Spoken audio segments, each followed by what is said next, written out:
এই যে 90s kid, আর কত কিড করবে বাবা? দেখতে দেখতে তো নিজেদেরই কিডের বাবা হওয়ার সময় হয়ে গেল যে। No kidding. আমাদের সেই কোন আমলে জন্ম বলো তো? কেন বাম আমলে? মনে নেই সেই সন্ধ্যা হলেই লোডশেডিং, সোলার পাওয়ারে চলতে বোধহয় তখন সব। ইমার্জেন্সি ল্যাম্প আর হ্যারিকেন জ্বালিয়ে ছাদে গিয়ে পড়তে বসা, চান্স পেলেই ওই ঘুটঘুটে অন্ধকারের মধ্যে দলবল নিয়ে লুকোচুরি খেলা। আমাদের সময় ২ টাকায় ৫টা ফুচকা পাওয়া যেত। অনলাইন ছিল না, কেবল লাইন ছিল, মোবাইল ছিল না, ল্যান্ডলাইন ছিল। আর তারপরেও হোয়াটসঅ্যাপ ছিল না, এসএমএস কার্ড ভরাতে হতো। আমরা বোবা খেতাম না, বায়না করলে মা স্কোয়াশ বানিয়ে দিত। কথায় কথায় ডমিনোস কেএফসি। আমরা তেঁতুলের আচার খেয়ে মুখ টকিয়ে যতক্ষণ না করতাম আমাদের প্রাণ জুড়তো না। সেই Scooby Doo, Dexter, SWAT Kats, Pingu, Noddy, Beyblade, Transformers, Pokemon.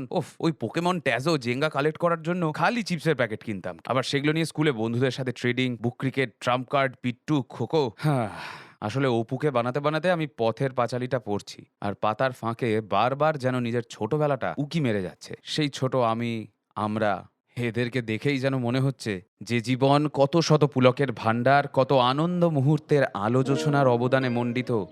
ইহাদের সেই মাধুরীময় জীবনযাত্রার সবে তো আরম্ভ।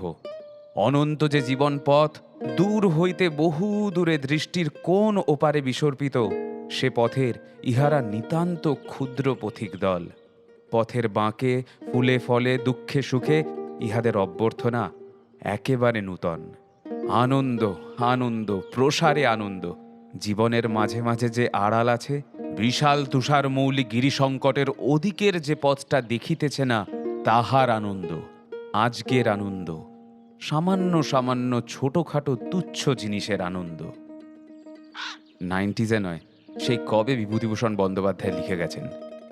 আর শুধু 90s কিডস কেন, সেই আনন্দ ছোটবেলায় একবার আমাদের সবাইকেই হাতছানি দিয়ে যায়। এখন সেই চিপসের প্যাকেট আছে কিন্তু ভেতরে পোকেমন নেই। টাকা পয়সা আছে কিন্তু ওই পুরনো ২ টাকার কয়েনটা নেই। টিভি আছে কিন্তু কার্টুন নেটওয়ার্কটা নেই। বানানোর ভাঁজগুলোও ঠিক মনে আছে, কিন্তু বর্ষার দিনে তাও সেই কাগজের নৌকা নেই। ছোটবেলার কথা ভাবলে কি মনে পড়ে কমেন্ট করে বলো তো।